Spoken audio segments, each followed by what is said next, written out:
चलिए उसी के ताल्लुक से हम वीडियो देखते हैं और फिर आपको बताते हैं।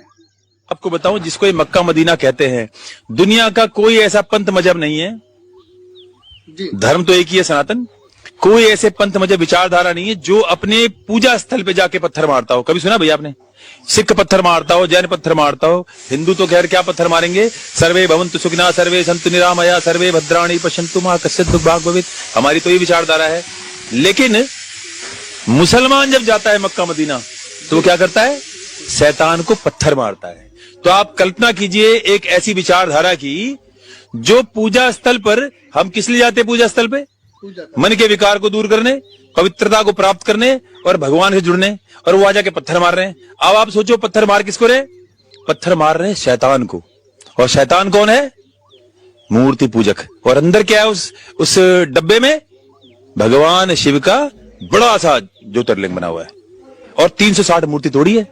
तो वहां से जो आपने देखे होंगे मुल्ले जिहादी जो पत्थर मारते हैं, अगर खुद ब खुद इंसान अपने दिमाग में कोई 1000 किस्म की गलतफहमी पाल ले तो उसमें दूसरे किसी का दोष नहीं होता है। अब मुसलमान हज पर जाते हैं और वहां रमिये जिमार करते हैं। अब उसको इन्होंने देखिए कि किस अंदाज में पेश किया है। कह रहे हैं ये जनाब कि वो मुसलमान जाते हैं वहां और पूजा स्थल पर पत्थर मारते हैं, और साथ ही क्या कह रहे हैं कि वो जहां पत्थर मारते हैं वो क्या है? वो भगवान शिव का लिंग है। और कह रहे हैं कि मूर्ति पूजक को ये पत्थर मारते हैं। अपने एतबार से इन्होंने अपने जहन में खुराफात पैदा कर रखी है। अब मैं आपको बताता हूँ, समझाता हूँ कि मुसलमान जब हज पर जाते हैं तो वो जो पत्थर मारते हैं वो क्या है। हज में एक रुकन है जिसको रमी कहते हैं, और पत्थर यानी जिमार। अब पत्थर मारने को, इस पूरे अमल को रमी जिमार कहते हैं। इसके पीछे की जो कहानी है वो ये है कि ये दरअसल हजरत इब्राहीम अलैहिस्सलातु व तस्लीम की एक याद है और एक सुन्नत की अदायगी है। क्या वो सुन्नत की अदायगी है? हजरत इब्राहीम अलैहिस्सलातु व तस्लीम को जब हुक्म हुआ कि अपने लख्ते जिगर हजरत इस्माइल को अल्लाह की राह में कुर्बान करें, हजरत इब्राहीम अलैहिस्सलातु व तस्लीम अपने बेटे हजरत इस्माइल अलैहिस्सलातु व तस्लीम को लेकर रवाना हुए, और शैतान बार बार उन्हें डिस्टर्ब कर रहा था, बहकाने की कोशिश कर रहा था। तो उस वक्त हजरत इब्राहीम अलैहिस्सलातु व तस्लीम ने पत्थर से मारकर उसे भगाया था। अब ये अदा अल्लाह को पसंद आई। अल्लाह रब्बुल इज्जत ने इसे हज के फरीजे में रख दिया कि जब हज अदा करेंगे मुसलमान तो इब्राहीम अलैहिस्सलातु व तस्लीम की इस सुन्नत को अदा करेंगे। तो इब्राहीम अलैहिस्सलातु व तस्लीम की याद में मुसलमान इस सुन्नत की अदायगी करते हैं और रमिये जिमार करते हैं।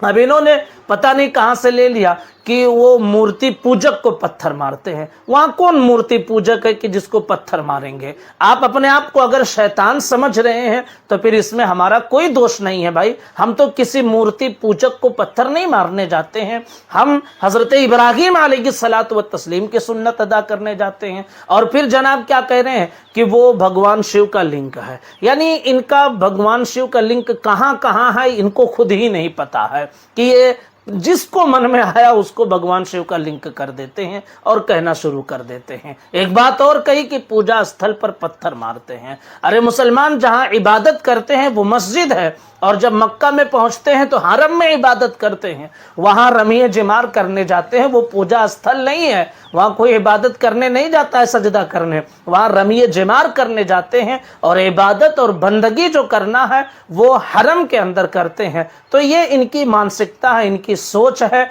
इनके दिमाग में इस तरह की खुराफात भरी रहती हैं। फिर मन में जो आता है वो कहना शुरू कर देते हैं, जिसकी न सच्चाई से कोई दूर दूर तक वास्ता होता है और न ही सच्चाई पर वो बात मबनी होती है। मुसलमान अपने अहम उमूर को अदा करते हैं। अब इसमें अगर आपको अपने ताल्लुक से कोई गलत फहमी है तो फिर ये आपकी गलती है, ये मुसलमानों की गलती नहीं है।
तो जैसा कि देखा मेरे भाई वीडियो आपने, और आपकी इसमें क्या राय है कमेंट में ज़रूर बताइएगा।